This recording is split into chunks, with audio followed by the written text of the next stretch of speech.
অনেক দিন ধরে গ্যাসের সমস্যা, প্রায় বছরের বেশি। কলের পানি খাওয়ানো যায় না এই গরমের দিনে গন্ধ পানি। আমরা একদিনও এই পানি দিয়া উজু করতে পারি নাই, খাওয়া দাওয়া করতে পারি নাই, অনেক পানির কষ্ট।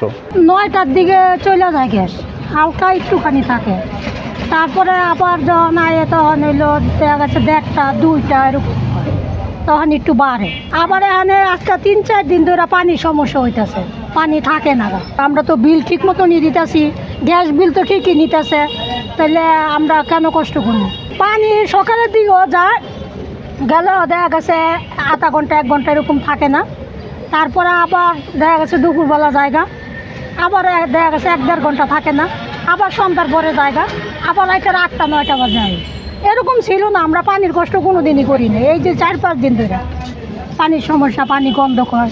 ওই যে যখন নাকি আবার ওই যে বিল দিতে আইব তখন এখন জানান লাগবো, হ্যাঁ আবার কইব আপনারা অফিসে যেয়ে কমপ্লেন করেন। আমরা এই যে এত বছর ধরে যে ওই পানি আনছি, আমাদের কোনো দিন সমস্যা হয়নি। এই যে 4-5 দিন ধরে এই পানির সমস্যা। আমরা পানিতে খুবই বলার মতো না, আমরা এত পরিমাণ পানিতে ময়লা দেখাই যাচ্ছে যে পানিতে যত রকমের ময়লা ভাসতেছে। এই পানি খাওয়ার পর আমাদের ছোট ছোট বাচ্চা আছে, মুরব্বীরা আছে, যেহেতু আমরা ইয়ং বয়সে আছি, আমাদের পানিতে খুবই প্রবলেম দেখা দিতেছে। বাট আমরা এটা খাওয়ার পর আমাদের ডায়রিয়া হচ্ছে, বাচ্চাদের ডায়রিয়া হইতেছে।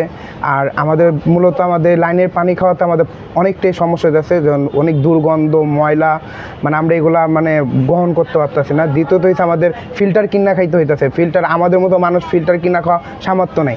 এখানে পানির সংকট বহুদিন ধরে, এবং এখানে পানিগুলি সম্পূর্ণ ময়লা, ব্যবহার করা যায় না। আমাদের পানি কেরাই করে খেতে হয়, সম্পূর্ণ অনেক কষ্টকর পরিমাণ চলতেছে।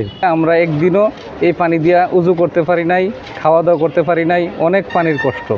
ঢাকা শহরে এত পানির কষ্ট হলে মানুষ কীভাবে বাঁচবো? আমাদেরকে এই পানি থেকে সুবিধা করার মতো ব্যবস্থা করে দেন।